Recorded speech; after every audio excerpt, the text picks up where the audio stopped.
I don't date janitors. A rich woman cruelly rejects a single dad at a gala, but when her car breaks down and only he stops to help, her entire world is turned upside down because behind his quiet strength lies a secret that could shatter her pride forever.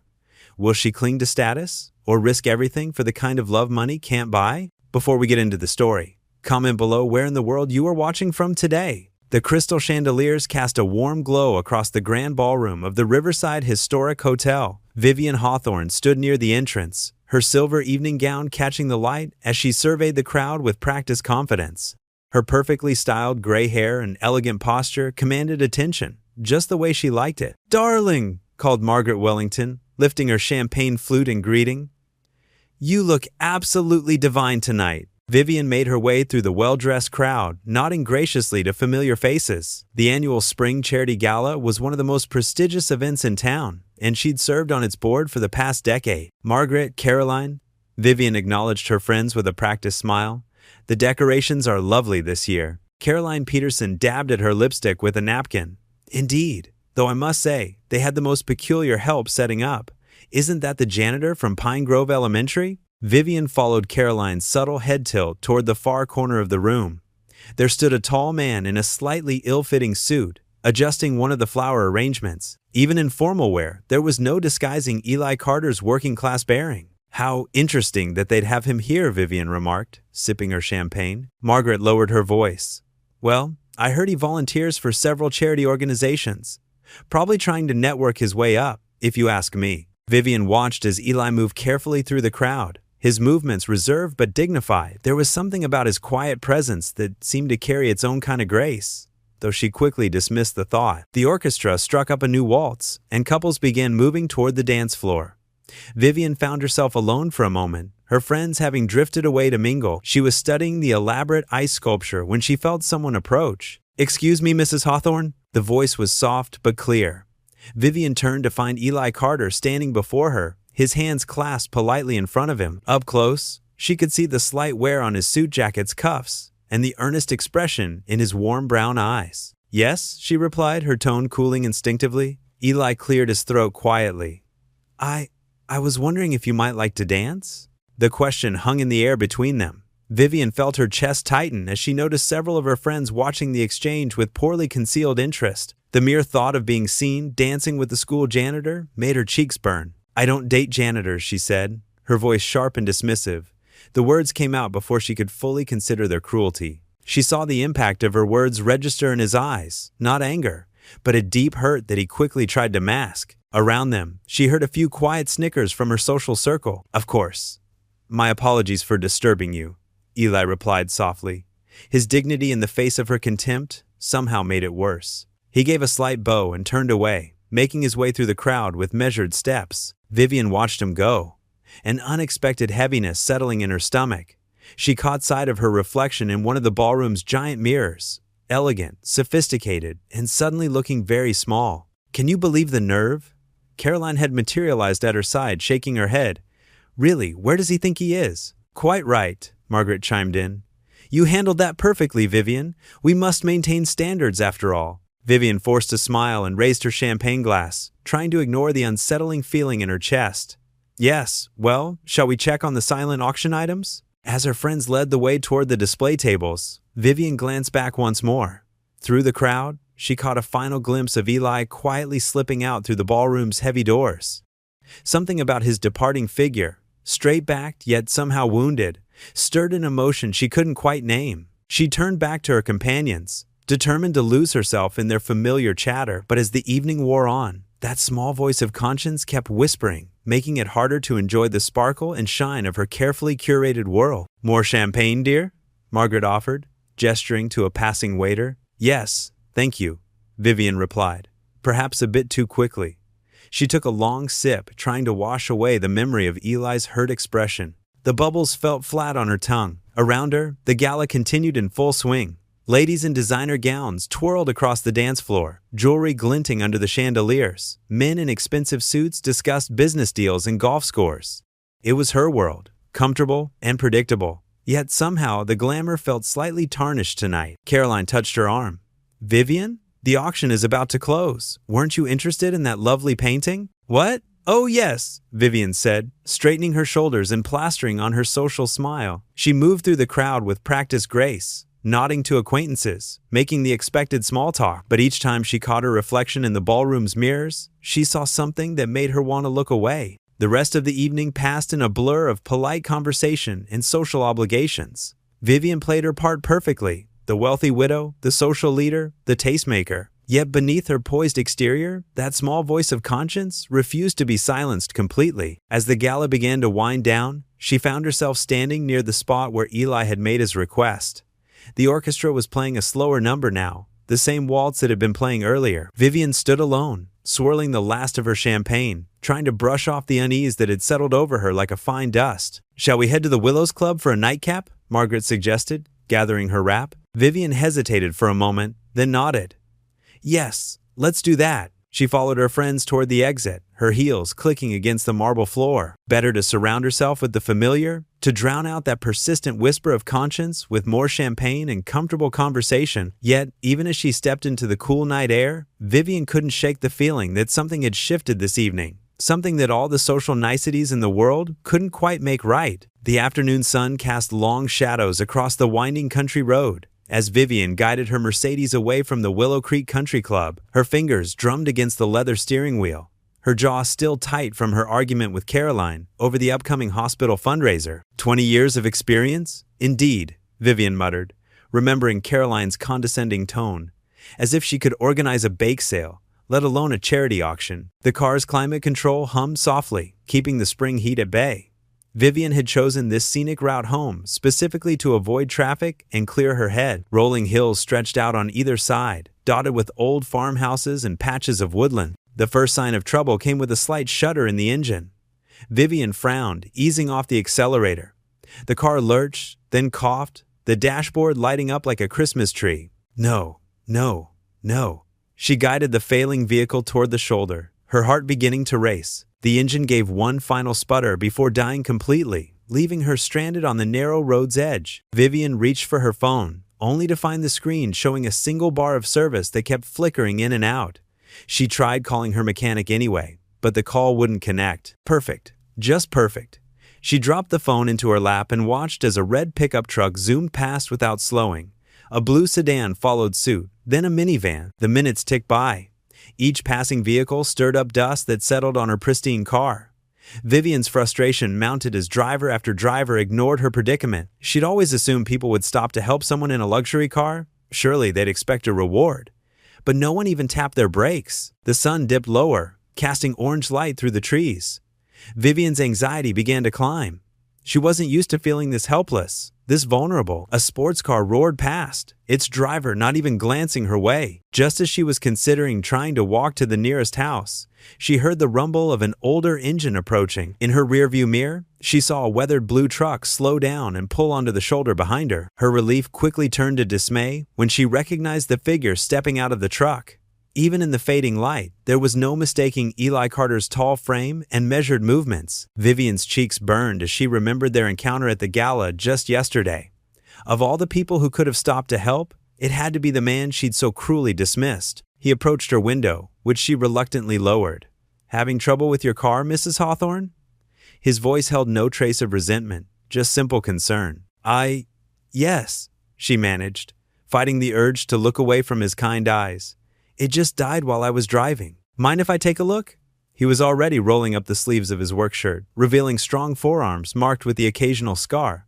The hands of someone who knew real work. Vivian popped the hood, and Eli moved to the front of the car. She could hear him working, the occasional metallic clink accompanied by thoughtful humming. "Try starting it now," he called after a few minutes. The engine turned over but wouldn't catch. Eli returned to the hood, his movements sure and methodical.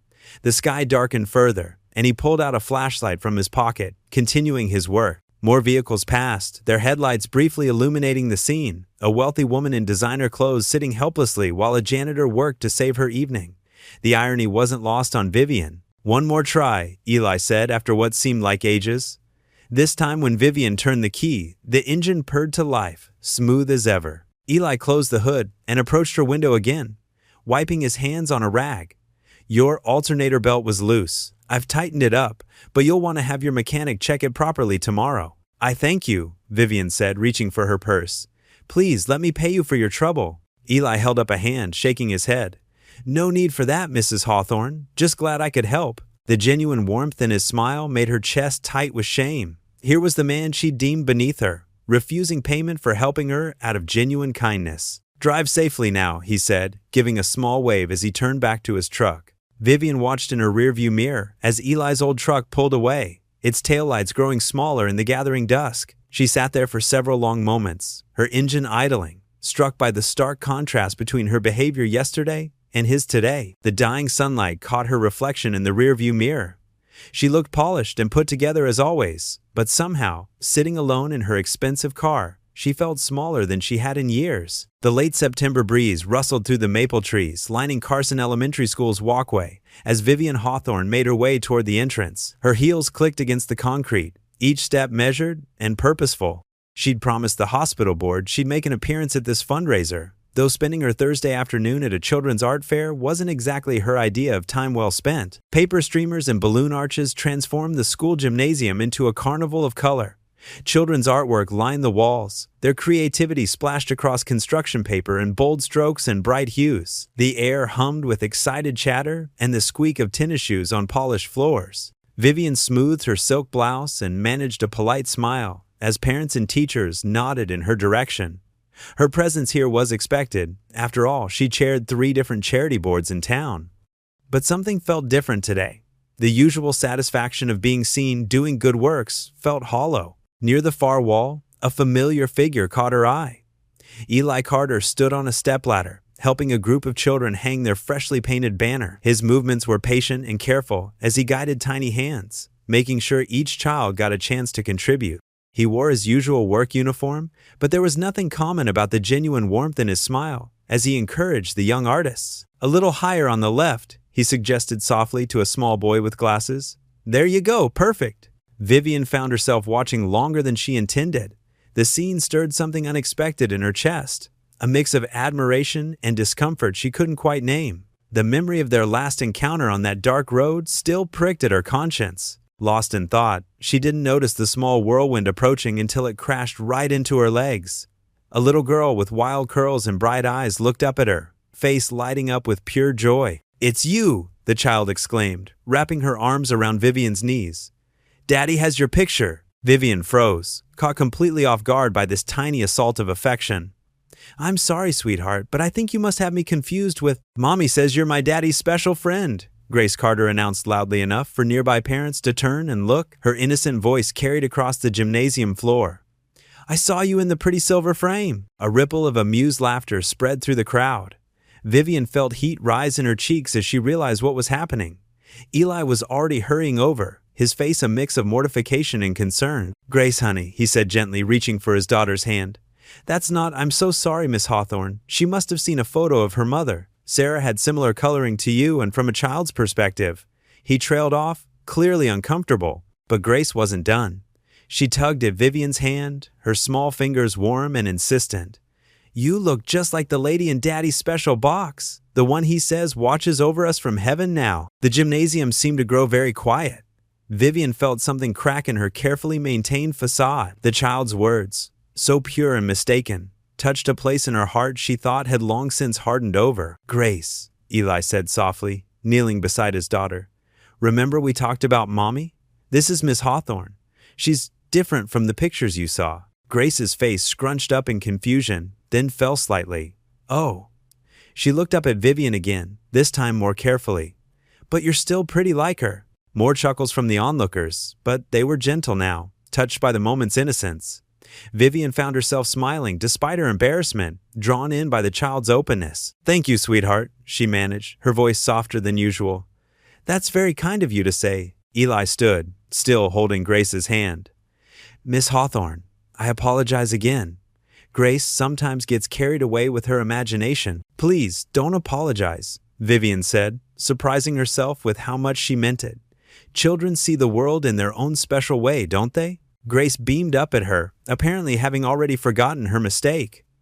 "Want to see my painting? I made a butterfly. Daddy helped with the spots, but I did all the wings myself." Before Vivian could respond, the little girl was pulling her toward a display of student artwork. Eli followed, shaking his head with a mixture of amusement and resignation. Grace, Miss Hawthorne probably needs to. It's all right, Vivian heard herself say. I'd love to see your butterfly. For the next few minutes, she found herself drawn into Grace's world of art and imagination. The child's enthusiasm was infectious as she pointed out every detail of her creation, from the carefully painted wings to the slightly wobbly antennae. Eli stood nearby, watching his daughter with obvious pride and love. Occasionally, his eyes met Vivian's, and in those brief moments, she saw something that made her chest tighten: gratitude, warmth, and a hint of something else she couldn't quite define. Finally, Grace was called away by her teacher for the next activity, leaving Vivian and Eli in an awkward but somehow comfortable silence. She's quite something, Vivian said quietly. She is, Eli agreed. She has her mother's heart, sees the good in everyone.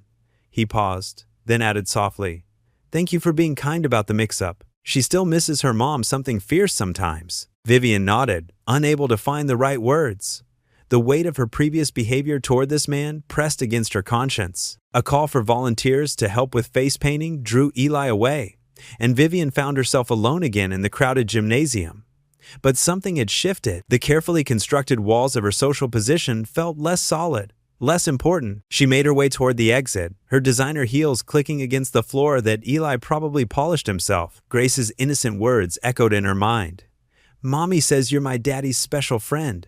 Such a simple mistake, yet it had cracked open a door she hadn't even known was there. The afternoon sun was warm on her face as she stepped outside, but it was the lingering warmth in her heart that surprised her most. For the first time in longer than she could remember, Vivian Hawthorne felt something real, something that had nothing to do with social standing or proper appearances. She paused at her car, the sounds of children's laughter drifting through the school's open windows. The memory of Grace's bright eyes and Eli's gentle patience followed her, refusing to be dismissed as easily as she had once dismissed him. The chandelier-lit dining room of the Riverside Country Club sparkled with polished silverware and crystal glasses.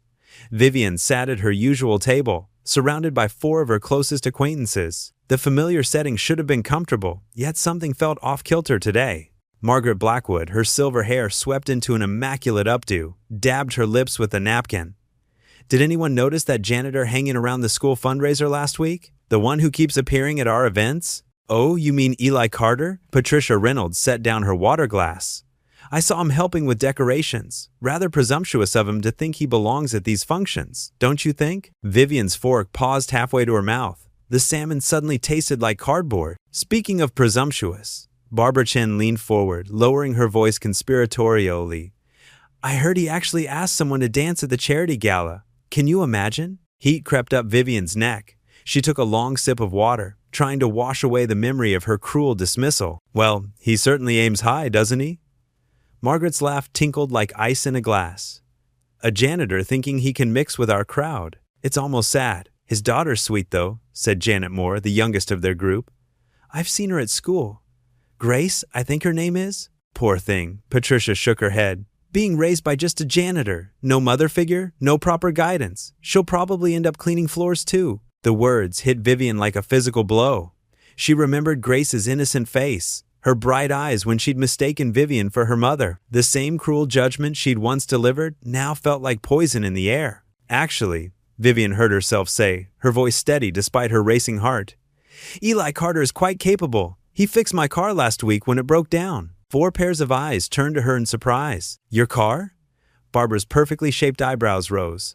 Why didn't you call roadside assistance? He happened to be passing by, Vivian replied. He was very professional and wouldn't accept payment. Oh, darling. Margaret patted her hand condescendingly.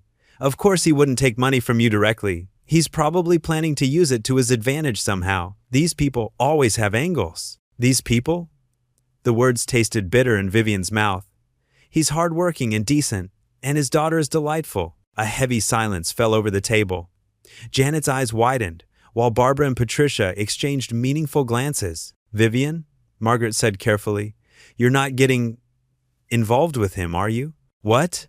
No, Vivian felt her cheeks flush.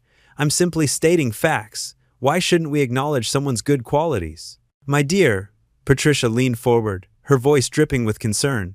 We're just looking out for you. You have a certain position to maintain. Your late husband would have wanted me to be honest, Vivian cut in, surprising herself with the sharp edge in her voice. The conversation shifted awkwardly to safer topics: the upcoming hospital fundraiser, someone's daughter's engagement, the new restaurant downtown. But Vivian felt the undercurrent of whispers and sidelong glances. She disrupted their carefully maintained social order, and they didn't quite know what to make of it. Later that afternoon, Vivian stood in her marble-floored foyer, staring at her reflection in the ornate mirror. The woman looking back at her wore a perfectly tailored dress and an expression of confusion. Her carefully maintained facade seemed to be cracking, revealing something underneath she didn't quite recognize. "Why do you care?" she whispered to her reflection. "He's just a janitor." But even as the words left her mouth, they felt hollow. She remembered Eli's quiet dignity as he fixed her car, asking nothing in return. The gentle way he'd handled Grace's mistake at the school, his embarrassed but warm smile. The man had shown more grace in their few encounters than she'd witnessed in countless charity galas and social functions. Vivian turned away from the mirror, her heels echoing in the empty house. The space that had once felt elegant now seemed cavernous and cold. She couldn't shake the image of Grace's bright face, or the memory of Eli's hurt expression at the gala when she dismissed him so cruelly. She walked to her living room window, looking out at her manicured gardens. The afternoon sun cast long shadows across the perfect lawn, and somewhere in the distance, a child's laughter floated on the breeze. Vivian wrapped her arms around herself, feeling strangely restless in her perfectly ordered world. "Why do you care?" she asked again, softer this time. But the answer seemed to hover just beyond her reach, like a truth she wasn't quite ready to acknowledge. Vivian Hawthorne's heels clicked against the polished floor of Morton's grocery store, a place she usually sent her housekeeper to handle such mundane tasks. Today, though, she found herself drawn to do her own shopping, perhaps seeking a change from her usual routine. The fluorescent lights cast an unfamiliar glow on the pristine aisles, making everything seem both ordinary and strange. She consulted a hastily written list, feeling somewhat out of place among the weekend shoppers with their casual attire and loaded carts. Her silk blouse and pearls seemed overdressed for this setting, but old habits died hard. As she reached for a box of premium tea, a familiar voice pierced through the ambient store music. "Miss Hawthorne, Miss Hawthorne." Grace Carter's excited call echoed down the aisle, her small shoes pattering against the floor as she rushed forward. The little girl's face lit up with genuine delight, her ponytail bouncing with each step. Eli appeared behind her, pushing a cart filled with modest groceries, his expression warm but slightly uncertain. "Grace, honey, don't run in the store," Eli gently reminded his daughter, though his eyes crinkled with affection. "Sorry, Daddy." Grace skidded to a stop near Vivian, beaming up at her. "Look, we're getting groceries too. Do you like Fruit Loops? They're my favorite, but Daddy says we can only get them sometimes because they have too much sugar." Vivian found herself chuckling at the girl's enthusiasm. "Well, I've never actually tried Fruit Loops," she admitted, surprising herself with her candor. Grace's eyes widened in disbelief. "Never? But they're the best. They make the milk turn all rainbow colors." Eli stepped closer, his cart squeaking slightly. "I'm sorry if we're bothering you, Miss Hawthorne." "Grace, let's give Miss Hawthorne space to do her shopping." "Oh no," Vivian heard herself say. "It's no bother at all." She looked at their cart, noticing the careful way Eli checked prices and chose store brands. Something shifted in her chest, a feeling she couldn't quite name. Grace bounced on her toes, pointing to the cereal aisle. "Can I show Miss Hawthorne the Fruit Loops, Daddy, please?" Eli hesitated, but Vivian surprised them both by saying, "I'd love to see them, if that's all right with your father." They moved to the cereal aisle, Grace leading the way with the authority of a tiny tour guide. She reached for the bright box, standing on tiptoes. "See, they're really good. And look, there's a maze on the back." Vivian watched as Grace's small finger traced the maze on the box, her face scrunched in concentration. Without thinking, she said, "Why don't you let me get that for you today?" Eli straightened, his pride visible in his stance. "That's very kind, but we couldn't." "Please?" Vivian said softly, surprising herself with a genuine warmth in her voice. "It would make me happy." Grace looked between the adults, holding the cereal box like a treasure. Eli's resistance softened as he saw the hopeful look in his daughter's eyes. "What do we say when someone offers something nice?" he prompted Grace. "Thank you, Miss Hawthorne." Grace hugged the box to her chest. "Can I show you my other favorite things?" For the next 15 minutes, Vivian found herself being led through the store by an enthusiastic 8-year-old, learning about the merits of different cookie brands and why the strawberry yogurt was better than the blueberry. Eli followed with their cart, occasionally adding gentle corrections to Grace's excited commentary. "The purple package has the best cookies," Grace explained seriously.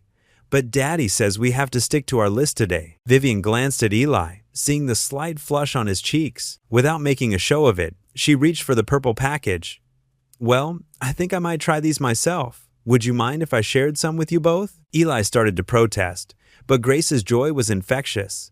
That's very generous of you, he finally said, his voice warm with gratitude. At the checkout counter, Vivian insisted on paying for the treats, while Eli handled their regular groceries. The cashier smiled at Grace's excited chatter about their unexpected meeting. In the parking lot, Eli loaded their bags into his old truck while Grace carefully held the special treats. The afternoon sun cast long shadows across the asphalt, and a gentle breeze rustled through the trees lining the lot. Thank you again, Miss Hawthorne, Eli said, his quiet dignity touching something deep within her.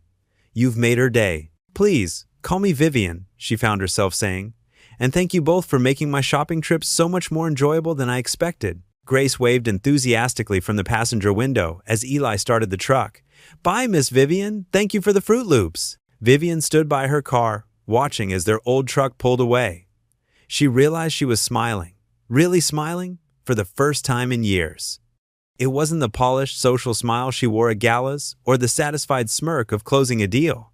This was something different, something real that started in her chest and worked its way to her face naturally. She touched her cheeks, almost surprised to feel them lifted in genuine joy. The simple pleasure of buying cereal and cookies for a child had somehow brightened her whole day. The thought of Grace's excitement over showing her favorite treats and Eli's gracious acceptance of her small kindness warmed her heart in a way her usual social circles never did. The cream-colored invitation sat on Vivian's mahogany desk, its simple design a stark contrast to the elaborate party invitations she usually received. Spring Garden Project, Jefferson Elementary School. It read in modest lettering. She picked it up, running her manicured fingers over the recycled paper. How did this even get here, she muttered, though she suspected Margaret, her friend on the school board, had something to do with it. Normally, Vivian would have dropped such an invitation straight into her wastebasket. Manual labor in a school garden? Not her typical Thursday afternoon activity, but something made her pause. Perhaps it was Grace's bright smile from their grocery store encounter that flashed in her mind, or the memory of Eli's quiet dignity as he fixed her car that night. Whatever the reason, Vivian found herself reaching for her phone. Margaret? Yes, I'll be there tomorrow. The next afternoon, Vivian pulled into the school parking lot in her Mercedes, feeling decidedly overdressed in her casual designer outfit, which for her meant crisp white pants and a silk blouse. Other volunteers were already gathering near the garden plot, wearing well-worn jeans and t-shirts. Mrs. Hawthorne! Grace's voice carried across the schoolyard. The little girl bounded toward her, brown pigtails bouncing, wearing tiny overalls covered in cartoon flowers. You came. Daddy said you might be too busy, but I told him you'd come. Vivian's chest tightened at the child's unrestrained joy. Well, hello to you too, Grace, she said, managing a warm smile. Eli appeared behind his daughter, wearing faded jeans and a plain blue t-shirt that showed years of wash. He nodded politely. Mrs. Hawthorne, this island.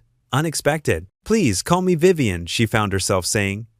And yes, I suppose it island. The garden project coordinator, a cheerful woman named Susan, divided everyone into teams. Somehow, though Vivian suspected it wasn't entirely by chance, she ended up working alongside Eli and Grace in the butterfly garden section. Like this, Mrs. Haw. Vivian, Grace demonstrated, her small hands confidently digging into the soil.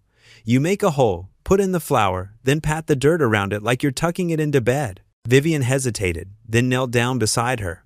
Her white pants would never be the same, but something about Grace's enthusiasm made that seem suddenly unimportant. She copied the little girl's movements, planting a purple coneflower. That's perfect, Grace beamed. As they worked, conversation flowed naturally. Grace chattered about her favorite subjects in school, her pet goldfish named Sparkles, and her dream of becoming a veterinarian. Eli mostly listened, occasionally adding quiet comments or gentle reminders to his daughter about proper planting depth. During a water break, while Grace helped Susan distribute snacks to the other volunteers, Eli and Vivian found themselves alone by the butterfly bushes. She's quite something, your daughter, Vivian said, wiping her brow with the back of her hand. Eli's face softened. She's everything to me. Makes every hard day worth it. Hard days? Vivian found herself asking. Eli was quiet for a moment, his hands working the soil. After Sarah, my wife, passed away 3 years ago, there were plenty of those. Still are. Being both mom and dad, working 2 jobs sometimes to make ends meet? He shrugged. But Grace never complains. She just loves, purely and completely. Vivian watched him carefully pat soil around a lantana plant. His movements were gentle but sure, like everything else he did. 2 jobs? She asked. The school during the day, then night maintenance at the hospital 3 times a week. Grace stays with my sister those nights. His voice held no self-pity, just statement of fact. We make it work. The afternoon passed in a blur of activity. Vivian found herself laughing at Grace's silly jokes, learning the proper way to mulch from Eli, and actually enjoying the feeling of accomplishment as their section of the garden took shape. Her silk blouse was spotted with dirt. Her perfectly styled hair had escaped its clip, but she felt strangely free. They planted marigolds, zinnias, and butterfly bushes. Grace insisted on naming each plant, creating elaborate stories about their plant families. Vivian found herself drawn into these tales, suggesting names and adding to the stories, much to Grace's delight. Mrs. Violet and Mr. Sunflower are having a garden party, Grace declared, arranging stones around a cluster of purple and yellow blooms. And everyone's invited, even the weeds. That's very inclusive of you, Vivian said, smiling despite herself. Sarah taught her that, Eli said softly. Everyone deserves a seat at the table, she used to say. The sun was beginning to set when Susan called an end to the day's work. The garden had been transformed. Neat rows of flowers and vegetables promised future beauty and bounty. Vivian stood up, her back aching pleasantly from the unaccustomed labor. Thank you, Eli said suddenly, his voice sincere, for coming today. It meant a lot to Grace, and, he paused, it was nice working with you. Vivian nodded, suddenly unable to find the right words. Grace wrapped her arms around Vivian's waist in a quick hug before skipping off to say goodbye to her friend. Driving home in her luxury car, Vivian glanced down at her ruined outfit. Dirt streaked the white pants, and her blouse would never be the same. Yet, as she caught her reflection in the rearview mirror, she noticed something different. Her cheeks were flushed with healthy color, and her eyes seemed brighter. Despite the physical fatigue, her heart felt lighter than it had in years. Vivian's heels clicked against the polished school hallway floor as she balanced a box of carefully selected children's books in her arms. The familiar scent of chalk dust and floor cleaner filled the air, bringing back memories of her own school days, though her private academy had smelled more of leather-bound books and wood polish. Through the classroom windows, morning sunlight streamed in warm patches across the worn carpet. A week had passed since the garden project, and here she was again, drawn back to Jefferson Elementary like a leaf caught in a gentle current. Here, let me help you with that. Eli's voice came from behind her, steady and warm. Before she could protest, he lifted the heavy box from her arms with ease. Thank you, Vivian said, smoothing her pencil skirt. I was going through some old things and thought these might be useful. It wasn't entirely true. She'd spend an evening at the bookstore, carefully choosing titles she thought the children might enjoy. The kids will love these. Eli's eyes crinkled at the corners as he peeked into the box. Grace especially, she's quite the bookworm. As if summoned by her name, Grace burst out of her classroom, her face lighting up at the sight of Vivian. You came back! She wrapped her arms around Vivian's waist, catching her off guard with the spontaneous display of affection. Grace, Eli cautioned gently, remember what we said about personal space? Oh, sorry. Grace stepped back, but her smile didn't dim. But Mrs. Hawthorne doesn't mind, right? She looked up at Vivian with hopeful eyes. Something in Vivian's chest softened. No, I don't mind at all. The words surprised her as much as they delighted Grace. Can I show you my classroom, and the library, and the art room where we made clay animals last week? Grace's enthusiasm bubbled over as she tugged at Vivian's hand. Now, sweetheart, Eli started, but Vivian cut in. I'd love to see everything. She found herself meaning it. That is, if it's all right with your father? Eli nodded, adjusting the box in his arms. I need to get these books sorted anyway.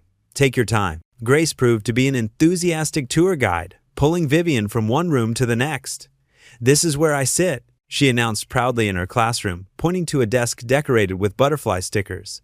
And look, I got an A on my spelling test. Vivian bent to examine the paper Grace thrust toward her, covered in careful second-grade handwriting. That's wonderful, she said, and meant it. In the art room, Grace showed her a slightly lopsided clay cat painted in bright orange. Daddy has it on his desk at home, she explained. I made it because we can't have a real cat in our apartment. Each revelation about their life touched something in Vivian she thought had calcified long ago. The pride in Grace's voice, when she spoke about her father, The way she didn't seem to notice or care that her clothes were from discount stores? The pure joy she took in simple things. It all struck Vivian as somehow more real than the artificial pleasantries of her usual social circle. They found Eli in the library, carefully arranging the new books on a shelf. He looked up as they entered, and something in his expression when he saw them together made Vivian's heart skip. "Having fun?" he asked, directing the question to both of them. "Mrs. Hawthorne likes my clay cat," Grace announced. "Can she come see the real one at the shelter sometime, please?" Eli's eyes met Vivian's. "That's up to Mrs. Hawthorne," he said carefully. "I volunteer at the animal shelter on weekends," he explained to Vivian. "Grace comes with me sometimes." "You volunteer?" Vivian couldn't hide her surprise. Here was a man who worked long hours as a janitor, raised a daughter alone, and still found time to help animals in need. "Someone has to," he said simply, no pretense in his voice. "The animals need care, and Grace loves helping." "I help feed the kittens," Grace added proudly. Vivian found herself imagining it. Eli and Grace spending their weekends caring for abandoned animals, finding joy in giving rather than receiving. It was so different from her own weekends of charity, galas, and social obligations, where the giving was more about being seen than making a difference. They fell into easy conversation as Eli finished shelving the books, Grace occasionally chiming in with stories about school or the shelter. Vivian was surprised to discover how comfortable it felt, this simple interaction without the usual social maneuvering she was accustomed to. When it was time to leave, Grace hugged her again, and this time Vivian returned the embrace without hesitation. "Thank you for the books," Eli said softly as he walked her to the door. "They'll make a real difference here." "It was nothing," Vivian demurred, but they both knew it wasn't nothing. It was something. Something neither of them quite had words for yet. Driving home in her Mercedes, Vivian told herself this was just volunteering, just giving back to the community. The warm glow in her chest when she thought of Grace's hugs and Eli's gentle smile, that was just satisfaction from doing a good deed. Nothing more. But as she passed the animal shelter on her way home, she found herself slowing down, wondering what it would be like to spend a weekend there instead of at another meaningless social function. The thought surprised her, and she quickly accelerated past the building. Back in her elegant home, surrounded by expensive furnishings and perfect silence, Vivian couldn't shake the feeling that something had shifted. The quiet that had once felt peaceful now seemed empty compared to Grace's laughter and Eli's warm voice. "It's just volunteering," she said aloud to her reflection in the hallway mirror, but her heart knew better. It whispered of something deeper, something that scared and thrilled her in equal measure. The afternoon sun cast long shadows across the school playground as Vivian helped Grace pack up her backpack after another successful reading session. Over the past week, she had found herself spending more and more time at the school, drawn by the simple joy of helping children learn and the warm presence of the Carters. "Miss Vivian?" Grace looked up at her with those big brown eyes that seemed to hold all the innocence in the world. "Would you like to come have dinner with us tonight?" Vivian's heart skipped a beat. She glanced at Eli, who was sweeping nearby, his movements pausing at his daughter's words. A slight flush colored his cheeks. "Grace," he said gently, "Miss Hawthorne probably has other plans. But Daddy, you make the best spaghetti, and I want to show her my room and my drawings, and—" "It's okay," Vivian found herself saying, surprising even herself. "I'd love to come, if you're sure it's not an imposition." Eli's eyes met hers, and after a moment's hesitation, his face softened into a smile. "We'd be honored to have you." Later that evening, Vivian pulled up to their modest, single-story home in her Mercedes, feeling oddly nervous. The house was small but well-maintained, with cheerful yellow curtains in the windows and carefully tended flower boxes. She smoothed her silk blouse, wondering if she was overdressed for a simple family dinner. Grace burst out the front door before Vivian could even ring the bell. "You came! You came!" She grabbed Vivian's hand, pulling her inside with infectious enthusiasm. The interior was warm and lived in, with mismatched furniture that somehow worked together. Family photos lined the walls, many featuring a beautiful young woman with Grace's smile. Her mother, Vivian realized with a pang. "This is my art corner."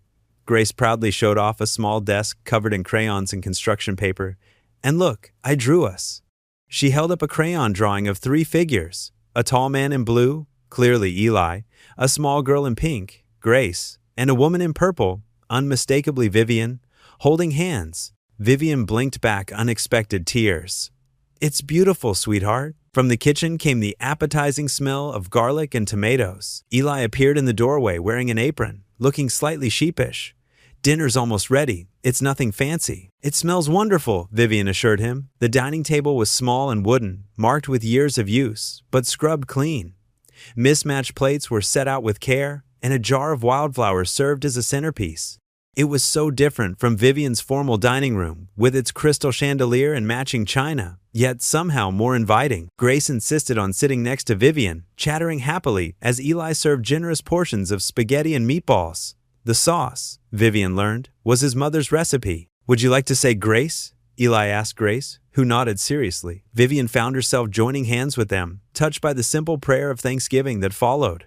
When was the last time she'd held hands with anyone? The meal was delicious, far better than many expensive restaurant dinners she'd had lately. But it wasn't just the food. It was the way Grace giggled when sauce dotted her chin, the warm glances Eli gave his daughter, the easy conversation that flowed between them all. "Miss Vivian," Grace said between bites, "you're like a second mom to me now. Is that okay?" The words hit Vivian like a physical force. She set down her fork, emotion closing her throat.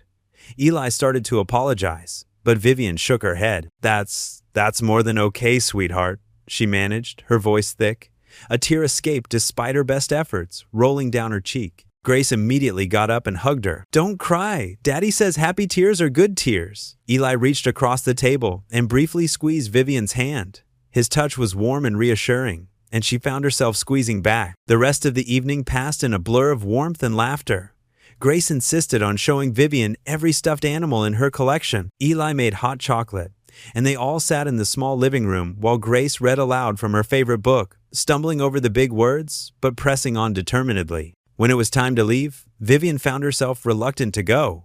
Grace hugged her tightly, and even Eli gave her a gentle embrace that left her feeling oddly flustered. Driving home under a canopy of stars, Vivian felt different.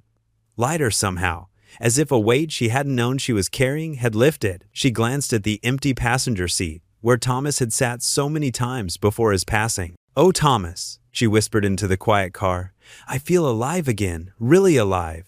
Her voice caught. "I think you'd like them. I think you'd want this for me." The stars twinkled overhead as she drove, and for the first time in years, the night felt full of possibility rather than loneliness. The morning sun painted Vivian's expansive backyard in golden light as she fussed over the elaborate picnic setup. She had spent hours arranging everything just right, a checkered blanket spread across the manicured lawn, fancy silver serving dishes that hadn't seen daylight in years, and cushions placed perfectly for comfort. Her hands trembled slightly as she adjusted a crystal water glass for the 10th time. "This is ridiculous," she muttered to herself, smoothing her casual silk blouse. "It's just a simple picnic." But deep down, she knew it was anything but simple. After the warmth of their dinner together, she needed to reciprocate, to show Eli and Grace a piece of her world. The doorbell chimed, making her jump. Taking a deep breath, she walked through her marble-floored foyer, her heels clicking against the polished stone. When she opened the door, Grace's beaming face greeted her first. "Miss Vivian?" Grace bounced on her toes, clutching a covered dish. "Daddy and I made potato salad." Eli stood behind his daughter, looking slightly uncomfortable in pressed khakis and a blue button-down shirt. "I hope we're not too early," he said, his voice carrying that familiar, gentle tone that always made Vivian's chest tighten. "You're right on time," Vivian smiled, stepping aside to let them in. "The backyard is through here." As they walked through her home, Vivian watched their reactions from the corner of her eye. Grace's mouth formed a perfect O as she stared at the crystal chandelier, while Eli maintained a respectful silence, though his eyes widened slightly at the obvious displays of wealth. When they stepped onto the back patio, Grace squealed with delight. "It's like a fairy tale picnic." She ran toward the blanket, then stopped short, suddenly remembering her manners. "Can I sit down, Miss Vivian?" "Of course, sweetheart." Vivian felt warmth spread through her chest at the child's enthusiasm. "In fact, you can help me arrange the food." Eli placed their potato salad among Vivian's carefully prepared dishes, cucumber sandwiches, fresh fruit, and various delicate pastries from her favorite bakery. His eyes fell on the sterling silver cutlery, and a small smile tugged at his lips. "You know," he said, picking up an ornate fork, "I think this has more tines than my entire cutlery drawer combined." Vivian felt her face flush, but then she caught the playful glint in his eye. A laugh bubbled up from somewhere deep inside her, surprising even herself. "Well, one must maintain standards," she replied with exaggerated primness, making Grace giggle. As they settled onto the blanket, the initial awkwardness melted away like morning frost in sunlight. Grace regaled them with stories about her school adventures, while Eli shared amusing tales from his daily work at the school. Vivian found herself laughing more than she had in years. And then Tommy's science project exploded, Grace explained, gesturing wildly with a half-eaten sandwich. Daddy had to clean green goo off the ceiling? That was quite a day, Eli chuckled, reaching for another deviled egg. Though I have to say, your fancy eggs here put my cleaning skills to shame, Vivian. The casual use of her first name sent a pleasant shiver down her spine. When had that happened? She couldn't remember exactly when they dropped the formality, but it felt right. A couple walking their dog along the sidewalk slowed down, staring at the unlikely trio on Vivian's lawn. Mrs. Henderson from next door actually stopped dead in her tracks, her pruning shears frozen mid-snip as she gaped at them over the hedge. Vivian felt a moment of self-consciousness. But then Grace offered her a strawberry with such innocent joy that everything else fell away. What did it matter? What others thought? Here, in this moment, she felt more genuine than she had in decades. They spent hours on that blanket, talking, laughing, and sharing stories. Grace taught them a clapping game she'd learned at school, which had Vivian fumbling through the sequences while Eli watched with barely contained amusement. Even the fancy silverware became a source of entertainment as Grace tried to guess the purpose of each specialized utensil, coming up with increasingly imaginative explanations. This one, she declared, holding up an olive fork, is definitely for combing a fairy's hair. As the afternoon light began to soften, they worked together to clean up. Grace carefully helped fold the blanket while Eli gathered the dishes. Vivian watched them move around her backyard with such natural ease, as if they belonged there. The sight stirred something deep within her, a longing she hadn't allowed herself to feel in years. Her fingers brushed against Eli's as they packed away the last of the silverware, and that simple touch sent warmth coursing through her. She caught his eye, and for a moment, time seemed to stand still. In his gentle gaze, she saw possibilities she'd never dared to imagine before. Grace's voice broke the spell. "Can we do this again sometime, Miss Vivian? Pretty please?" Vivian turned to the little girl, her heart full to bursting. "I would love that, sweetheart." As they gathered their belongings, Vivian felt both lighter and heavier lighter with joy, yet weighted with the significance of what was happening. This simple picnic had shifted something fundamental in her world, and while the future seemed uncertain, it also felt full of promise. The crystal chandeliers of the Oak Ridge Country Club cast a warm glow over the elegantly dressed guests mingling in the grand dining room. Vivian Hawthorne smoothed her navy silk dress, her fingers brushing against the pearl necklace that had been her late husband's last gift to her. The familiar scents of expensive perfume and gourmet food filled the air, but somehow they felt different tonight, almost cloying. "Darling, we've barely seen you lately." Margaret Whitman, her longtime friend, drawled as she approached with a glass of champagne. "Where have you been hiding yourself?" Vivian accepted a flute from a passing waiter, buying time with a small sip. "I've been keeping busy with charity work at the elementary school." "Oh yes, we've heard all about your charitable endeavors." Catherine Preston joined them, her red lips curved in a knowing smirk. "Particularly with that janitor and his little girl." The champagne suddenly tasted bitter in Vivian's mouth. She fought to keep her expression neutral, years of social training taking over. "Eli Carter? He's quite helpful with the school programs." "Eli, is it?" Margaret's perfectly shaped eyebrows rose. "My dear, people are talking, and not in a good way." More of their social circle drifted over, drawn by the prospect of gossip. Vivian felt herself being boxed in, surrounded by predatory smiles and judgmental eyes. "A janitor, Vivian?" Barbara Miller shook her head. "I know you've been lonely since Charles passed, but surely you haven't become that desperate." Heat crept up Vivian's neck. "I don't know what you mean." "We've seen you with them," Catherine pressed. "At the grocery store, in your garden." "Really, Vivian, what would Charles think?" The mention of her late husband felt like a physical blow. Vivian's hand tightened around her champagne flute. "You're making something out of nothing," she said, her voice growing brittle. "I'm simply overseeing some community projects. Someone needs to help these people." The words felt like acid on her tongue, but the approving nods from her peers spurred her on. "Of course, we all do our part for the less fortunate." Margaret patted her arm. "But there's no need to get so personally involved. It sets a strange precedent." "And that child," Barbara added, with a theatrical whisper.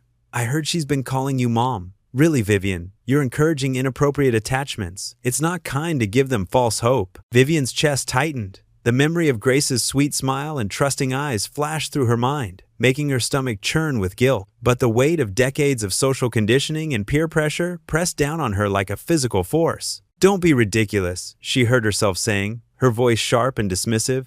"It's purely charitable work. I would never. Really? A janitor?" She forced a laugh that sounded hollow even to her own ears.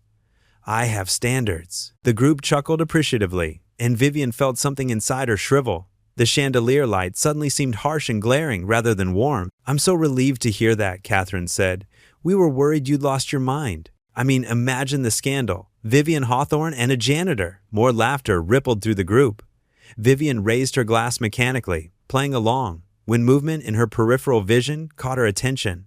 Her heart stopped. There, in the service entrance, stood Eli Carter. He wore a clean but simple uniform, clearly there to deliver or fix something for the venue. The look in his eyes told her he'd heard enough. Their gazes met for a brief moment. In his eyes, she saw not anger, but something worse, deep disappointment and hurt, mixed with a quiet dignity that made her want to sink through the floor. Without a word, he turned and walked away, his shoulders straight despite the burden she'd just placed on them. Vivian's champagne glass trembled in her hand. The sophisticated laughter around her transformed into something ugly and cruel. She felt sick, remembering the simple joy of their backyard picnic just hours ago. The way Grace had trustingly slipped her small hand into Vivian's, the gentle humor in Eli's eyes as he teased her about her fancy silverware, and she had just destroyed it all with a few casual, cruel words. The rest of the group had already moved on to other topics, satisfied they had put everything and everyone in their proper place. But Vivian stood frozen, the weight of what she'd done settling over her like a suffocating blanket. She watched the door where Eli had disappeared, willing him to come back so she could explain, apologize, take back her words. But she knew he wouldn't. In less than 5 minutes, she had confirmed his worst fears and justified his initial hesitation to let her into their lives. "More champagne, dear?" Margaret offered, oblivious to Vivian's distress. Vivian stared at her former friend as if seeing her for the first time, seeing all of them clearly, perhaps for the first time in decades. The perfectly coiffed hair, the designer clothes, the practiced smiles that never reached their eyes. Was this who she really was? Who she wanted to be? Her stomach twisted with nausea. Without a word, she set down her glass and turned toward the door, leaving behind the confused murmurs of her social circle. But she already knew it was too late. The damage was done. The last thing she saw before leaving the dining room was Eli's work truck pulling out of the parking lot, taking with it the warmth and authenticity she'd just begun to discover in her life. The morning sun cast long shadows across Eli's modest front yard as Vivian's Mercedes pulled up to the curb. Her hands trembled slightly on the steering wheel as she stared at the small house with its neat flower beds and child's bicycle propped against the porch.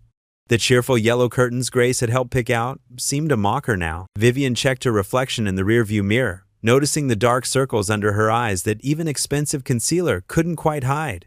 She hadn't slept at all after the disaster at the country club. The memory of Eli's wounded expression haunted her through the night. Taking a deep breath, she stepped out of her car.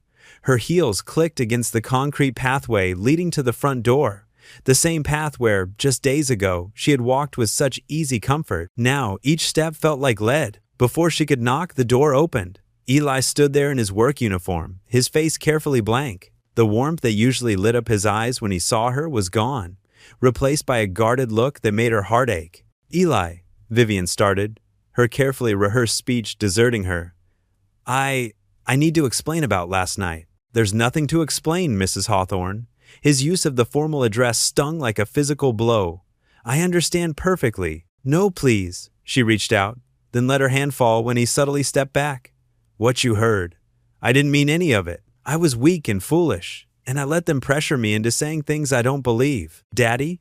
Grace's voice called from inside. A moment later, she appeared beside her father, her face lighting up at the sight of Vivian. "Miss Vivian, are you coming in for breakfast? I helped make pancakes." The hope in Grace's voice made Vivian's eyes burn with tears. Eli placed a gentle hand on his daughter's shoulder, keeping her from running to Vivian as she usually would. "Not today, sweetheart," he said softly. "Miss Hawthorne was just leaving." "But why?" Grace's lower lip trembled. "She always has breakfast with us on Saturdays now. She promised to help me with my reading." Vivian's throat tightened. "Grace, I'm so sorry. Grace," Eli interrupted firmly but kindly, Why don't you go finish your breakfast? I need to talk to Miss Hawthorne for a minute." Grace looked between them, confusion and hurt evident on her young face. She moved to hug Vivian, but Eli's hand on her shoulder held her back. "Go on now, sweetie." Once Grace had reluctantly disappeared inside, Eli turned back to Vivian. His expression was composed, but she could see the pain beneath it. "I think it's best if we keep our relationship professional from now on. You were right last night. This was just charity work, wasn't it?" "No!" Vivian protested, her voice breaking. "Eli, please. These past weeks have meant everything to me. You and Grace. You've brought so much joy into my life." "Joy?" His quiet voice carried an edge of bitterness. "Is that what you told your friends last night? That spending time with the janitor and his daughter brought you joy? Or did you tell them what they wanted to hear? That you were just doing your charitable duty?" Each word hit her like a physical blow. "I was wrong," she whispered. "I was so wrong. Please don't let one moment of weakness erase everything we've shared." "That's just it, Mrs. Hawthorne," he sighed, running a hand through his hair. "It wasn't just one moment. It was who you really are when faced with a choice. When it mattered most, you chose your reputation over us, over Grace." The mention of Grace broke something inside Vivian. "She called me her second mom," she said brokenly. "How can I just walk away from her? From both of you, the same way you walked away from us last night?" His words were quiet but final. "Goodbye, Mrs. Hawthorne. I'll make sure Grace understands." Somehow, the door closed with a soft click that seemed to echo in Vivian's ears. She stood there for a long moment, staring at the yellow curtains that now seemed to blur through her tears. From inside, she could hear Grace's muffled voice asking questions she couldn't make out. The drive home passed in a fog. Her mansion loomed before her, grand and empty. As she stepped into the marble foyer, the sound of her heels echoing off the high ceilings, the loneliness hit her with crushing force. Vivian made it to her living room before her legs gave out. She sank onto the pristine white sofa, not caring that her makeup was running with her tears. The room around her suddenly seemed grotesque in its opulence. All this space, all these expensive things, and not a trace of the warmth she'd found in Eli's modest home. "What have I done?" she whispered to the empty room. The truth she'd been dancing around for weeks finally broke through her carefully constructed walls. She loved him. She loved Eli Carter, with his quiet strength and gentle heart.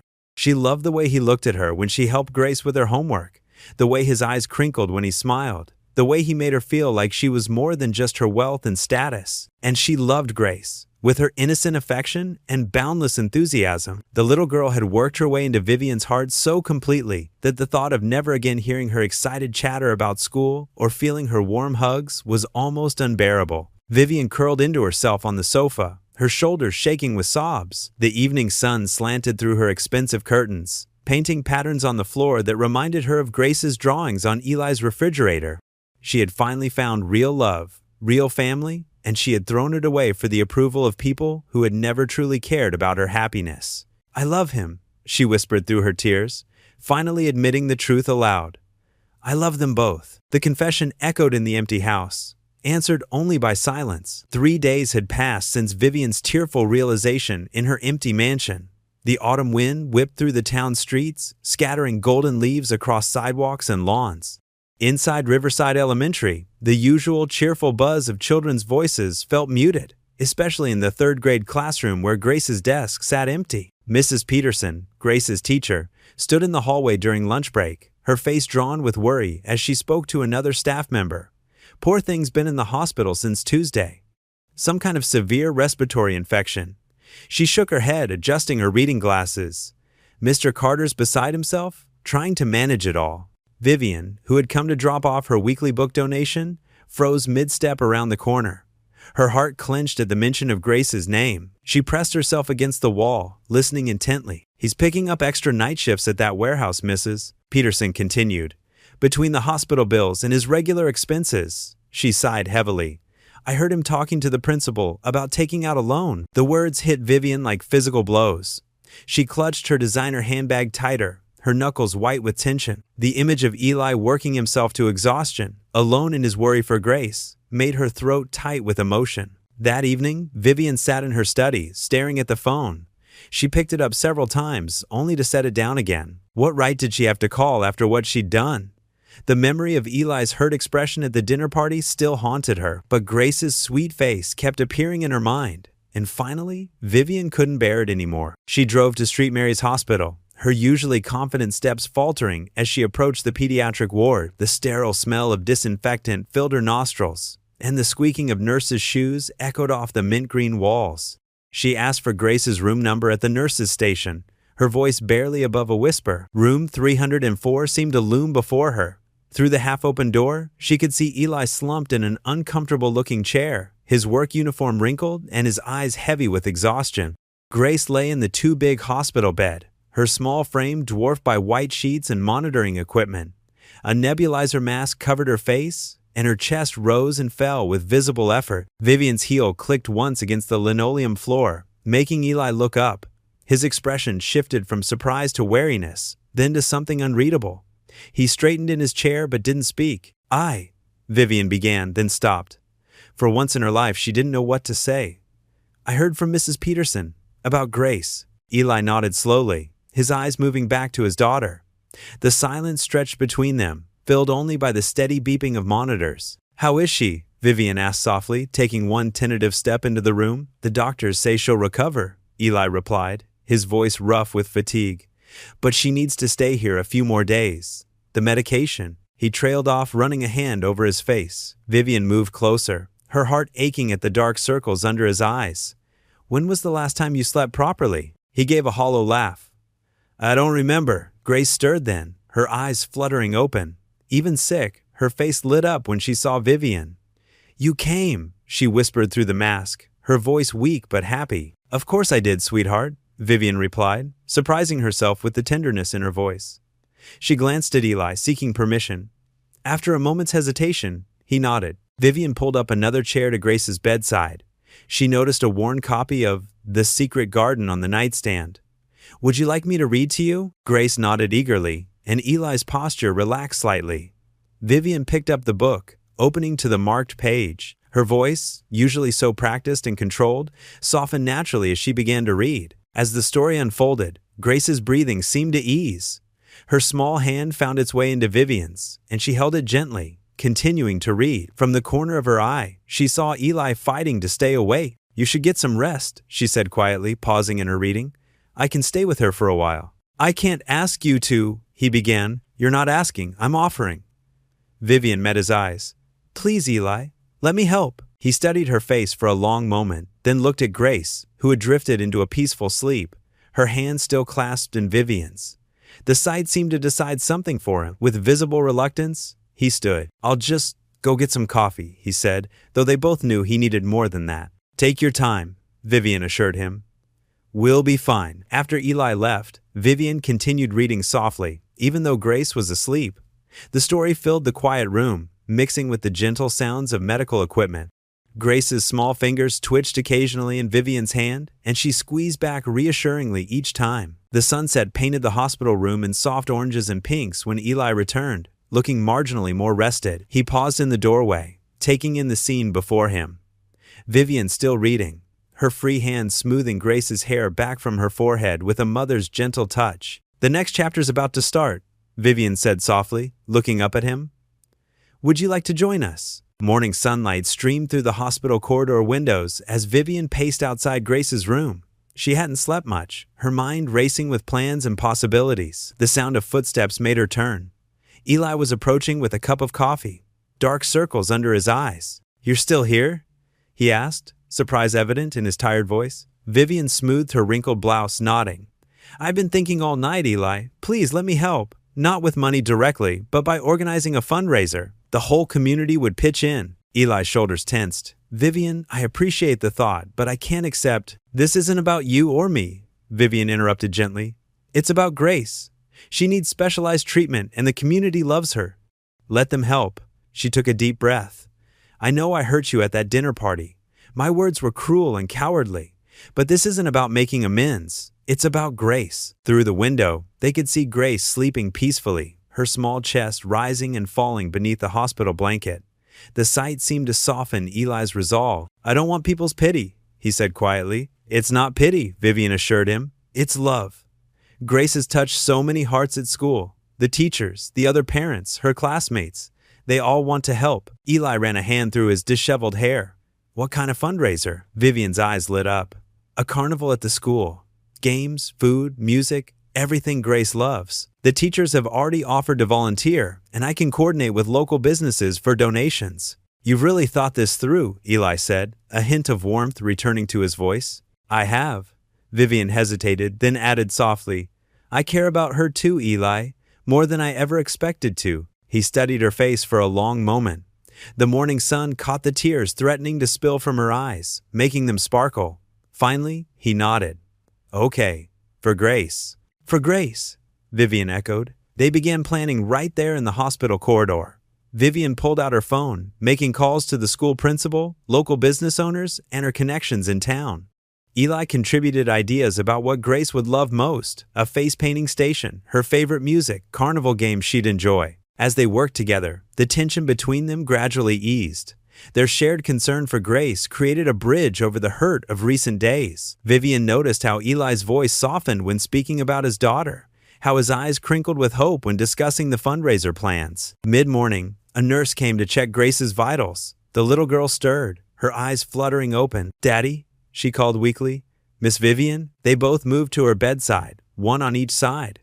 Grace's small hand reached for Vivian's, and she took it without hesitation. How are you feeling, sweetheart? Vivian asked, her voice tender. Tired, Grace mumbled, but better with you both here. Eli stroked his daughter's hair. We're planning a special carnival just for you, princess, when you're stronger. Grace's face lit up despite her fatigue. Really? With cotton candy? And face painting, Vivian added. And games with prizes. Will you both be there? Grace asked, looking between them. Vivian glanced at Eli across the bed. His eyes met hers, and she saw forgiveness beginning to bloom there. Yes, he said firmly. We'll both be there. Grace smiled and drifted back to sleep, still holding Vivian's hand. Neither adult moved to break the connection. They stood in comfortable silence, watching Grace sleep. The morning sun painted soft shadows across her peaceful face. In that moment, Vivian realized that whatever happened between her and Eli, their love for this precious child would always bind them together. Eli finally spoke, his voice barely above a whisper. Thank you, Vivian. Not just for the fundraiser, but for being here, for caring about her. How could I not? Vivian whispered back. She's impossible not to love. They remained there, standing side by side at the hospital window, united in their devotion to the sleeping child who had changed both their lives. The morning light wrapped around them like a gentle embrace, promising hope for the days ahead. The community center buzzed with activity as volunteers hung colorful streamers and arranged folding chairs. Vivian stood in the middle of it all, clipboard in hand, directing people with the same authority she'd once reserved for charity galas. But this time, her heart beat differently. This wasn't about maintaining appearances. The silent auction items go along that wall, she called out, pointing to a row of tables. Local businesses had donated generously. Gift baskets, restaurant vouchers, even a weekend at the lakeside resort. Each time someone dropped off a donation, Vivian felt a surge of hope for Grace. Eli moved through the room quietly, setting up sound equipment borrowed from the school. He worked methodically, testing microphones and arranging speakers. While occasionally glancing at Vivian, their eyes met briefly across the room, and she offered a small smile which he returned, tentative but warm. Mrs. Hawthorne? A young mother approached with a tray of homemade cookies. These are for the bake sale table. I heard about Grace from my daughter. They're in the same class. Thank you, Susan, Vivian said softly, touched by the gesture. More parents arrived with food, raffle items, and helping hands. The room slowly transformed into a celebration of community spirit. Throughout the morning, Vivian noticed how naturally Eli connected with everyone. He shared quiet words with worried parents, laughed with their children, and accepted help with graceful humility. It was so different from her world of polished small talk and calculated social moves. By early afternoon, the community center was packed. Families streamed in, dropping donations into collection boxes.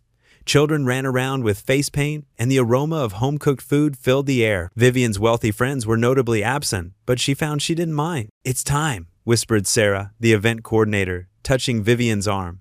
Vivian nodded, her throat suddenly dry. She hadn't prepared a speech. For once in her life, she would speak purely from her heart. The crowd quieted as Vivian took the microphone. She saw Eli standing at the back of the room, his expression unreadable. Taking a deep breath, she began. I want to tell you about the first time I met Eli Carter, she said, her voice clear and steady. It was at the mayor's charity gala. He asked me to dance, and I. She paused, feeling the weight of the memory. I dismissed him cruelly, simply because he was a janitor. A murmur rippled through the crowd. Eli's eyes widened slightly. The very next night, my car broke down on Old Mill Road. Dozens of cars passed me by, but only one person stopped to help. Vivian's voice grew softer. It was Eli. He fixed my car and asked for nothing in return, even after how I'd treated him. She gripped the microphone tighter. I've spent my life judging people by their titles, their bank accounts, their social status. But Eli, and his beautiful daughter Grace, taught me what true wealth looks like. It's in the way he works tirelessly to give his daughter a good life. It's in how he treats everyone with respect, regardless of how they treat him. It's in his quiet strength and unwavering integrity. Tears pricked at her eyes, but she continued. Grace is sick now, and she needs our help. But this isn't just about raising money. It's about recognizing the best among us, not the wealthiest or most powerful, but those who show us what real character means. I was wrong about Eli Carter. We all were. She looked directly at him now. He's not just a janitor. He's a father who would move mountains for his daughter. He's a man who stops to help strangers on dark roads. He's someone who makes our community better just by being part of it. The room had grown completely still. Even the children were quiet. I'm standing here today asking for your help, Vivian said, her voice thick with emotion. Not out of pity, but because Grace deserves every chance at health and happiness. And because her father has given so much to all of us, whether we noticed it or not. When she finished speaking, there was a moment of silence. Then, someone started clapping. The applause spread through the room like a wave, growing louder and stronger. People began moving toward the donation tables with determined purpose. Vivian stepped down from the stage, her legs shaky. Through the crowd, she saw Eli making his way toward her. His eyes were bright with unshed tears. They met in a quiet corner of the room. For a moment, neither spoke. Then Eli reached out and took her hand, squeezing it gently. "Thank you," he whispered, his voice rough with emotion. The simple words carried the weight of forgiveness, of understanding, of something deeper neither was ready to name. Vivian squeezed back, unable to speak. In that touch, in that moment, walls crumbled, pride dissolved. They stood together, watching as their community rallied around them. United in purpose and compassion, the noise of the fundraiser continued around them, but in their corner, time seemed to pause. In Eli's eyes, Vivian saw not judgment for her past mistakes, but appreciation for her present courage. And in that quiet exchange of looks, both felt the first stirrings of healing, not just for Grace, but for themselves as well. Sunshine streamed through the hospital window, casting a warm glow on Grace's sleeping face. Her breathing had improved significantly since starting the new treatment 3 days ago. The harsh wheezing that had worried them all was slowly giving way to the gentle rise and fall of easier breaths. Vivian sat in the chair beside Grace's bed, her designer clothes replaced by comfortable jeans and a soft sweater. She held a worn copy of Charlotte's Web in her hands, her voice gentle as she read aloud. Grace's favorite stuffed bear, Mr. Buttons, lay tucked under her arm. "Just one more chapter," Grace whispered sleepily, her eyes fighting to stay open. "You need your rest, sweetheart," Vivian said, marking the page with a bookmark Grace had made her, a simple strip of construction paper decorated with crooked hearts and glitter. Eli appeared in the doorway, his work uniform dusty from his shift at the school. Despite his obvious exhaustion, his eyes held hope as he looked at his daughter's improving condition. "How's our girl doing?" he asked softly, moving to stand beside Vivian. "The doctor says her numbers are better today," Vivian replied, unconsciously reaching for his hand. She ate almost all of her lunch. Over the next week, Grace's recovery continued steadily. When she was finally released from the hospital, Vivian naturally fell into helping with her care. She'd arrive at their modest house each morning, armed with groceries and determination. The kitchen, once barely used by the busy single father, came alive with the sense of homemade soups and fresh-baked cookies. Vivian discovered she had a knack for cooking, though her first attempts often ended with good-natured teasing from both Grace and Eli about burned edges and too much salt. "You're getting better," Eli assured her one afternoon as she stirred a pot of chicken noodle soup. "At least this batch doesn't look like mud." Vivian playfully swatted at him with a dish towel. "I'll have you know, this recipe came from my grandmother." Poor grandmother.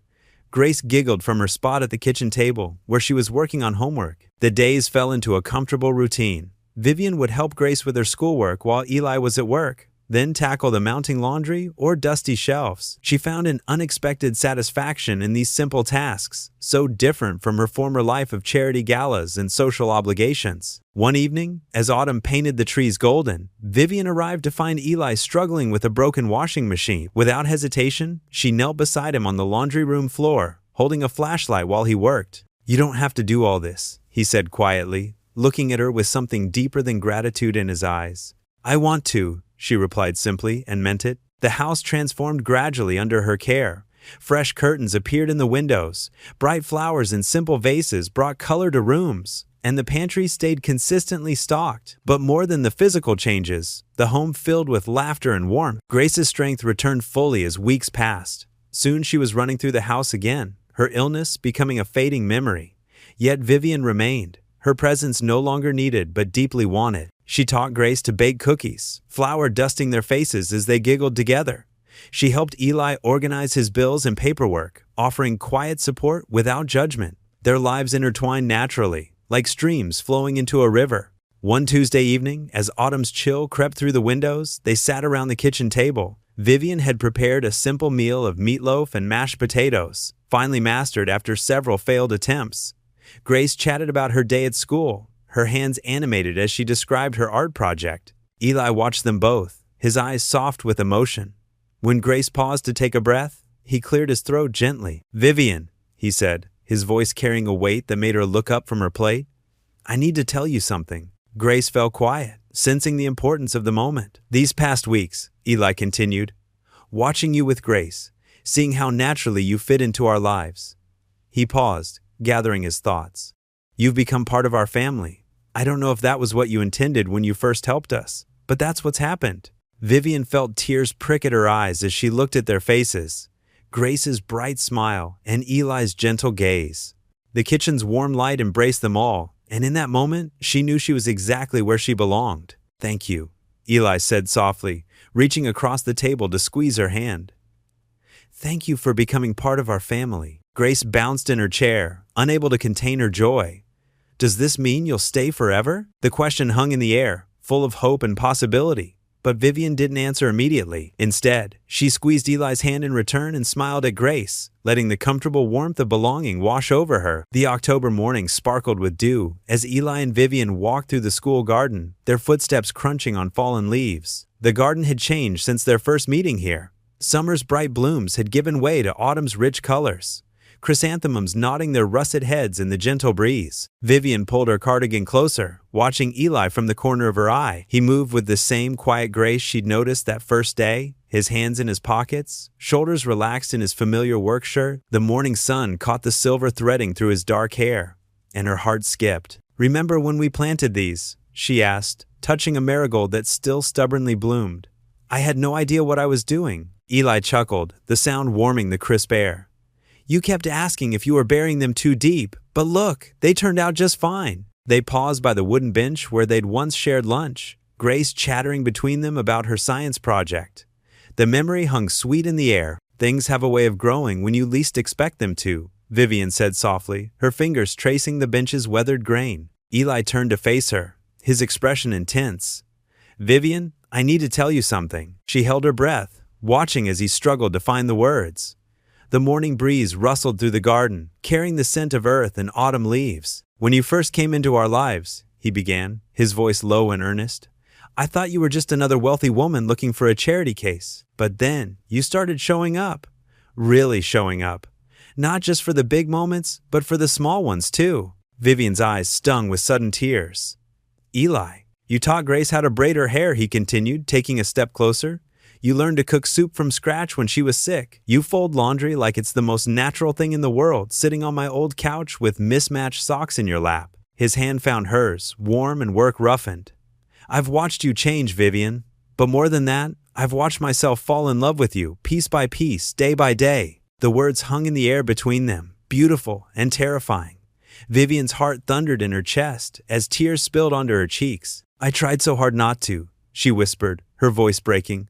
"I was so afraid of what people would think, of what it meant for my carefully ordered life. But then Grace got sick, and nothing else mattered except being there with you both." She squeezed his hand, drawing strength from his steady presence.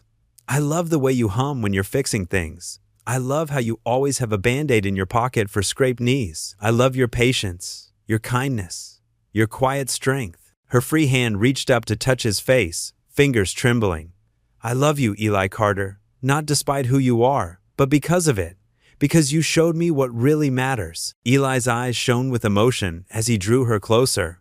The morning sun painted everything in gold as he lowered his head, pressing his lips to hers in a kiss that felt like coming home. Vivian melted into him, her hands sliding up to his shoulders as his arms wrapped around her waist. The sound of running footsteps broke them apart.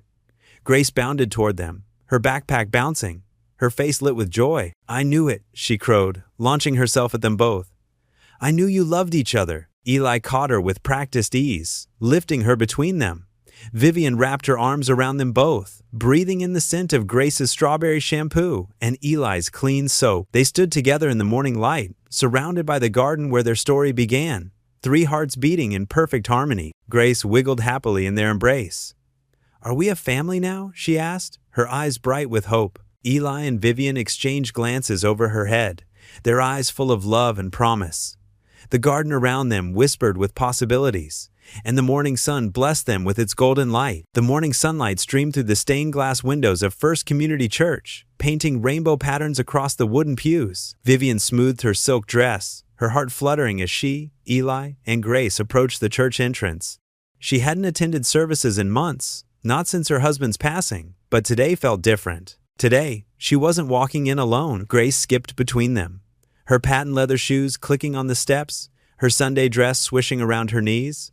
Look at all the pretty windows, she exclaimed, pointing up at the colored glass. Eli squeezed Vivian's hand gently.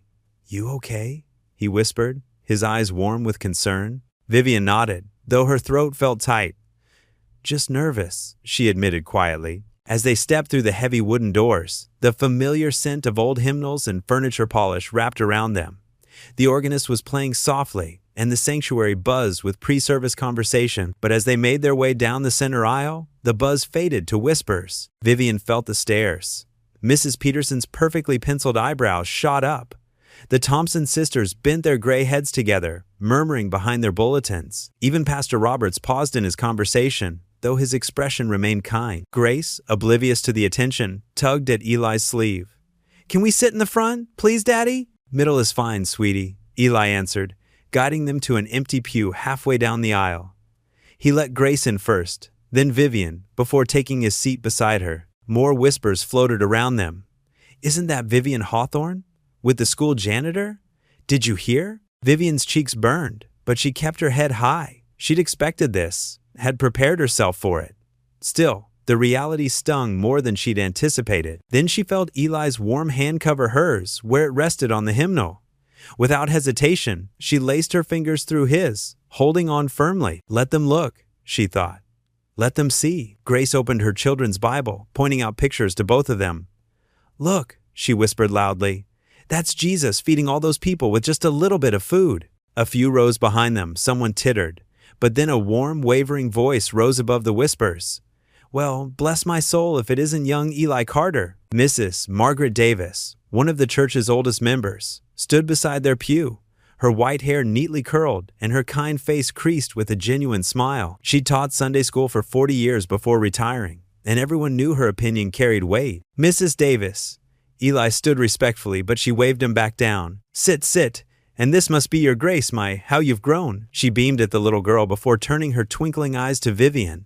And Vivian Hawthorne, it does my heart good to see you back in church. These pews have missed you. Vivian felt tears prick her eyes at the simple kindness in the old woman's voice. You three make such a lovely family, Mrs. Davis continued, patting Vivian's shoulder. The Lord works in mysterious ways, doesn't he? Sometimes he knows better than we do what our hearts need. The warmth of her words seemed to spread through the sanctuary. The whispers died down. Mr. Peterson leaned forward to shake Eli's hand. The Thompson sisters offered tentative smiles. As Mrs. Davis made her way to her usual seat, other congregation members stopped by their pew. The Miller family, whose daughter was in Grace's class, shared genuine greetings. Even Mrs. Peterson came over, her initial surprise softening into something like approval. The organ swelled with the opening hymn, and the congregation rose. Grace stood between them, holding her children's hymnal upside down but singing with enthusiasm. Eli's deep voice joined the melody, steady and sure beside her. Vivian closed her eyes, letting the familiar music wash over her. The words of Amazing Grace filled the sanctuary, and she felt the truth of them deep in her soul. How precious did that grace appear!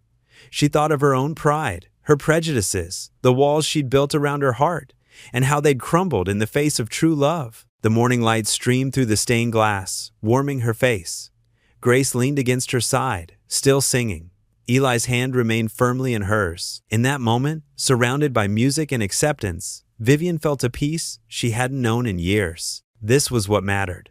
Not the whispers, not the social circles, not the opinions of others. What mattered was the love that had found her when she least expected it, the family that had welcomed her with open hearts, and the grace that had given her a second chance at happiness. The hymn soared to its final verse, voices rising in harmony.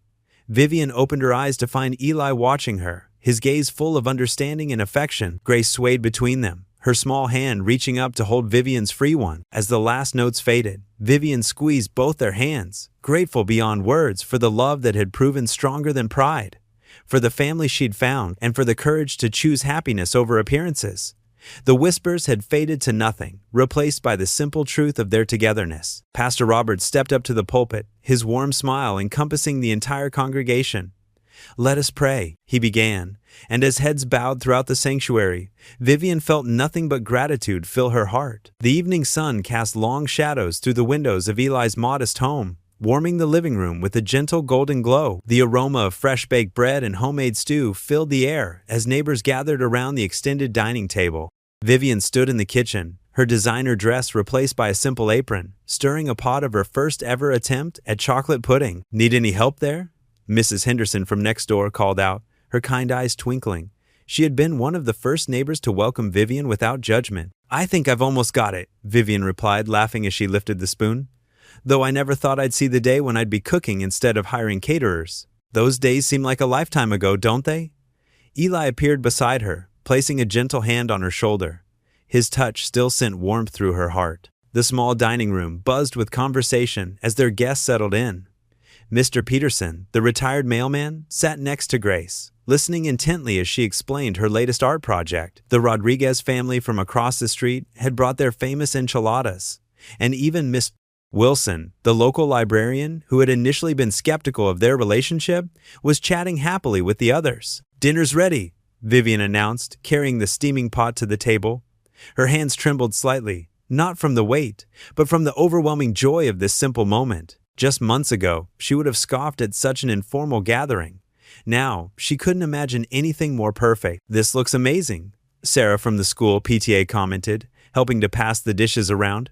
"Who would have thought our Mrs. Hawthorne could cook?" "Well, Eli's been teaching me," Vivian admitted, sharing a loving glance with him, "though I still burn the toast most mornings." Laughter rippled around the table, warm and genuine. These people had become more than neighbors. They were family. The kind of family that grew from love and acceptance rather than social status or obligation. As they enjoyed their meal, Grace fidgeted in her seat, clearly bursting with excitement about something. She kept looking at Vivian, then giggling and whispering to Mr. Peterson, who nodded encouragingly. "Grace, sweetie, do you have ants in your pants?" Eli teased, noticing his daughter's restlessness. "Can I give it to her now, Daddy, please?" Grace bounced in her chair, her eyes sparkling. Eli nodded, and Grace jumped up, running to her room. She returned, clutching something behind her back, approaching Vivian with an expression of pure joy. "I made this for you," Grace announced, presenting a handmade card decorated with glitter, stickers, and carefully drawn hearts. The words on the front read, "To my second mom," in wobbly rainbow letters. Vivian's hand shook as she opened the card. Inside, in Grace's best handwriting, it said, "Thank you for being my second mom. I love you lots and lots. Love, Grace." The room fell quiet as Vivian stared at the card, tears welling in her eyes. She looked at Grace's hopeful face, then at Eli, who watched them both with love and pride. "Oh, Grace," Vivian whispered, opening her arms. Grace flew into them, hugging her tight. "This is the most beautiful gift I've ever received." The neighbors dabbed at their own eyes, touched by the moment. Mrs. Henderson reached over to squeeze Vivian's hand, while Mr. Peterson cleared his throat gruffly. trying to hide his emotion. "I think this calls for a toast," Eli said, rising from his chair. He lifted his glass of sparkling cider, looking around at their gathered friends. "To new beginnings," he announced, his voice full of emotion, "built on love, not pride." "To new beginnings," everyone echoed, raising their glasses. The evening continued with shared desserts and stories, children playing in the corner while adults talked and laughed. As the sky darkened outside, neighbors began to say their goodbyes, each leaving with warm hugs and promises to gather again soon. After the last guest departed, Vivian, Eli, and Grace sat at the kitchen table, now cleared, except for 3 cups of hot cocoa. The warm glow of the overhead lamp cast a cozy circle of light around them. Grace's card stood proudly displayed on the windowsill, catching the lamplight and making the glitter sparkle. They held hands around the table, a simple gesture that felt sacred in its ordinariness. Grace's small fingers intertwined with theirs, her face glowing with contentment. Eli's strong, work-worn hand held Vivian's gently, his thumb tracing small circles on her palm. The silence between them was comfortable, filled with unspoken love and gratitude. Vivian looked at their joined hands, her manicured fingers linked with Eli's calloused ones, and Grace's small, paint-stained hand. The sight brought fresh tears to her eyes, but this time, they were tears of joy. They sat there in the warm lamplight, 3 hearts that had found their way to each other despite all odds. Their smiles reflected the deep peace of knowing they were exactly where they were meant to be, together, whole and complete at last. Grace's head nodded slightly, her eyes growing heavy with sleep, but her grip on their hands remained steady. Eli caught Vivian's eye over their daughter's head, his face full of love and contentment. Vivian smiled back, her heart so full it felt like it might burst. In this simple kitchen, under the gentle glow of the lamp, they were more than 3 individuals. They were a family. The warmth of their joined hands, the sound of their quiet breathing, and the love that filled the space between them created a moment of perfect harmony. It was everything Vivian had never known she needed, everything Eli had hoped to find again, and everything Grace had wished for in her innocent prayers. What would you do if you were in their place? Comment your answer below and let's see how you'd rewrite the ending. If you enjoyed the story of Vivian Hawthorne, I handpicked the next story that you will enjoy. Please don't miss this one. Click here to watch it.